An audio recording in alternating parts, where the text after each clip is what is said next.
Welcome to the Plume and Page. Today's story is Sense and Sensibility by Jane Austen. Chapter 13. Their intended excursion to Whitwell turned out very different from what Elinor had expected. She was prepared to be wet through, fatigued and frightened, but the event was still more uncomfortable, for they did not go at all. By 10 o'clock the whole party was assembled at the park, where they were to breakfast. The morning was rather favourable, though it had rained all night, as the clouds were then dispersing across the sky, and the sun frequently appeared. They were all in high spirits and good humour, eager to be happy, and determined to submit to the greatest inconveniences and hardships rather than be otherwise. While they were at breakfast, the letters were brought in. Amongst the rest there was one for Colonel Brandon.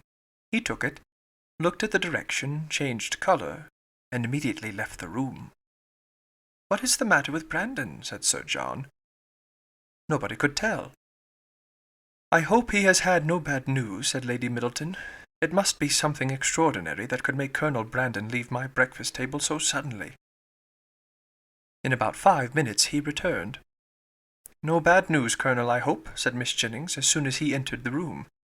"None at all, ma'am, I thank you." "Was it from Avignon? I hope it is not to say that your sister is worse." "No, ma'am, it came from town, and is merely a letter of business." "But how came the hand to discompose you so much, if it was only a letter of business?" Come, this won't do, Colonel, so let us hear the truth of it." "My dear madam," said Lady Middleton, "recollect what you are saying." "Perhaps it is to tell you that your cousin Fanny is married?" said Miss Jennings, without attending to her daughter's reproof. "No, indeed, it is not." "Well, then, I know who it is from, Colonel, and I hope she is well." "Whom do you mean, ma'am?" said he, colouring a little. "Oh, you know who I mean." "I am particularly sorry, ma'am," said he, addressing Lady Middleton, "that I should receive this letter today, for it is on business which requires my immediate attendance in town." "In town!" cried Miss Jennings. "What can you have to do in town at this time of year?" "My own loss is great," he continued, "in being obliged to leave so agreeable a party. But I am the more concerned, as I fear my presence is necessary to gain your admittance at Whitwell." What a blow upon them all was this! "But if you write a note to the housekeeper, Mr. Brandon," said Marianne eagerly, "will it not be sufficient?" He shook his head. "We must go," said Sir John. "It shall not be put off when we are so near it. You cannot go to town till tomorrow, Brandon, that is all." "I wish it could be so easily settled, but it is not in my power to delay my journey for 1 day."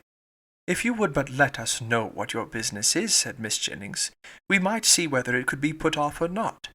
"You would not be 6 hours later," said Willoughby, "if you were to defer your journey till our return." "I cannot afford to lose 1 hour."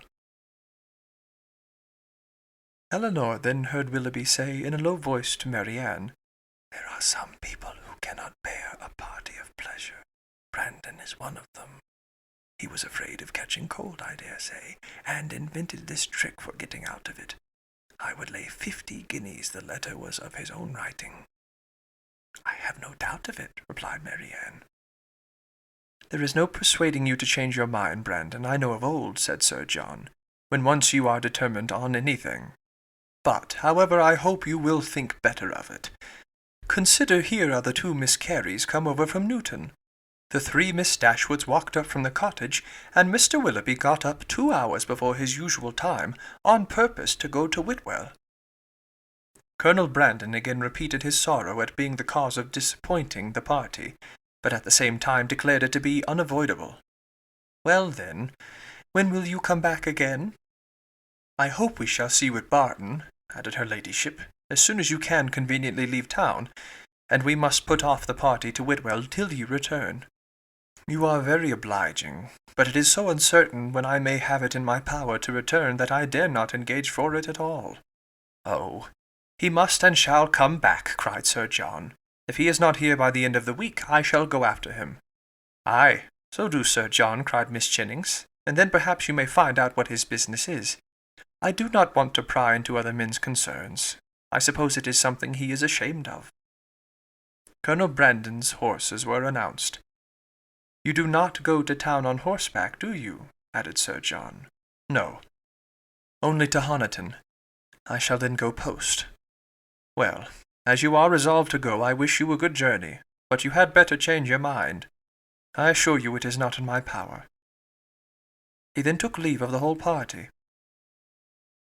"Is there no chance of my seeing you and your sisters in town this winter, Miss Dashwood?"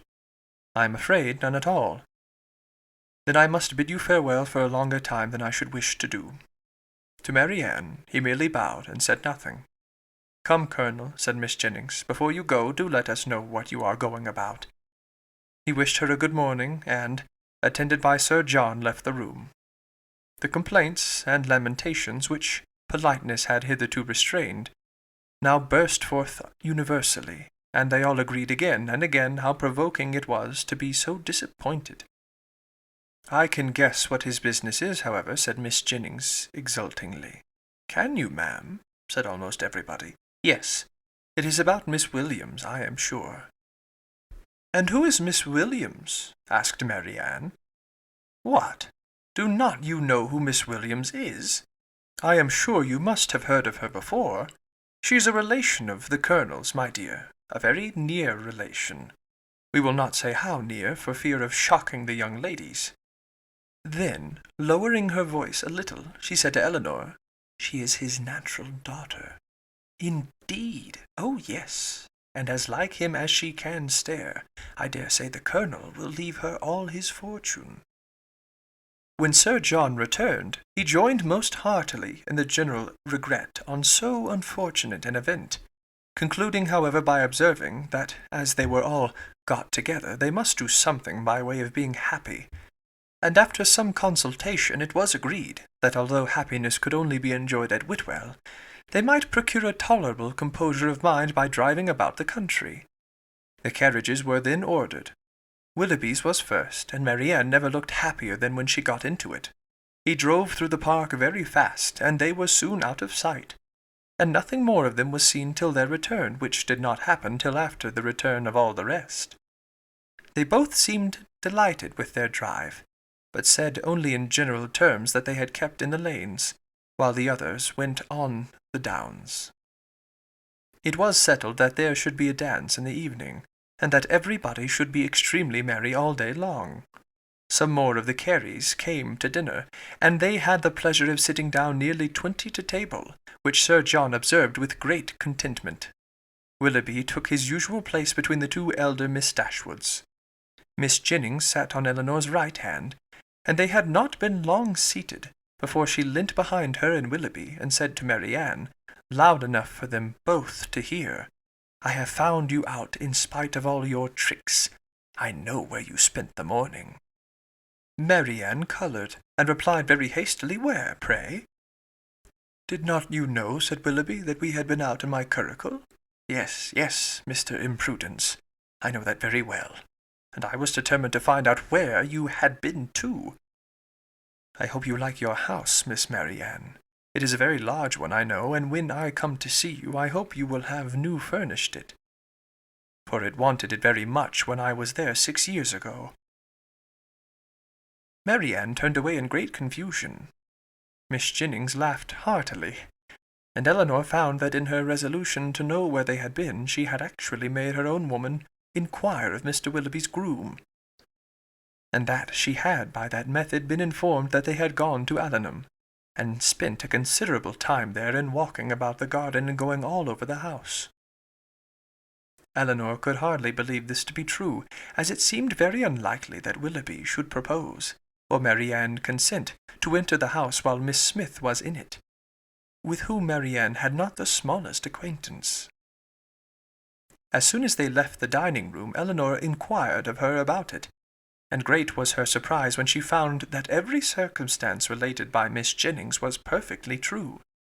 Marianne was quite angry with her for doubting it. "Why should you imagine, Elinor, that we did not go there, or that we did not see the house? Is not it what you have often wished to do yourself?" "Yes, Marianne, but I would not go while Miss Smith was there, and with no other companion than Mr. Willoughby." "Mr. Willoughby, however, is the only person who can have a right to show that house. and as he went in an open carriage it was impossible to have any other companion. I never spent a pleasanter morning in my life." "I am afraid," replied Eleanor, "that the pleasantness of an employment does not always evince its propriety. On the contrary, nothing can be a stronger proof of it, Eleanor, for if there had been any real impropriety in what I did, I should have been sensible of it at the time, for we always know when we are acting wrong, and with such a conviction I could have had no pleasure. But, my dear Marianne, as it has already exposed you to some very impertinent remarks, do you not now begin to doubt the discretion of your own conduct? If the impertinent remarks of Miss Jennings are to be the proof of impropriety in conduct, we are all offending every moment of our lives. I value not her censure any more than I should do her commendation. I am not sensible of having done anything wrong in walking over Miss Smith's grounds, or in seeing her house. They will one day be Mr. Willoughby's, and if they were one day to be your own, Marianne, you would not be justified in what you have done." She blushed at this hint, but it was even visibly gratifying to her, and after a 10 minutes' interval of earnest thought, she came to her sister again, and said with great good humour, "Perhaps, Eleanor, it was rather ill-judged in me to go to Allenham, but Mr. Willoughby wanted particularly to show me the place, and it is a charming house, I assure you. There is one remarkably pretty sitting-room upstairs, of a nice comfortable size for constant use, and with modern furniture it would be delightful. It is a corner room, and has windows on 2 sides. On one side you look across the bowling green, behind the house to a beautiful hanging wood, and on the other you have a view of the church and village, and beyond them, of those fine bold hills that we have so often admired. I did not see it to advantage, for nothing could be more forlorn than the furniture. But if it were newly fitted up, a couple of £100, Willoughby says, would make it one of the pleasantest summer rooms in England." Could Eleanor have listened to her without interruption from the others, she would have described every room in the house with equal delight.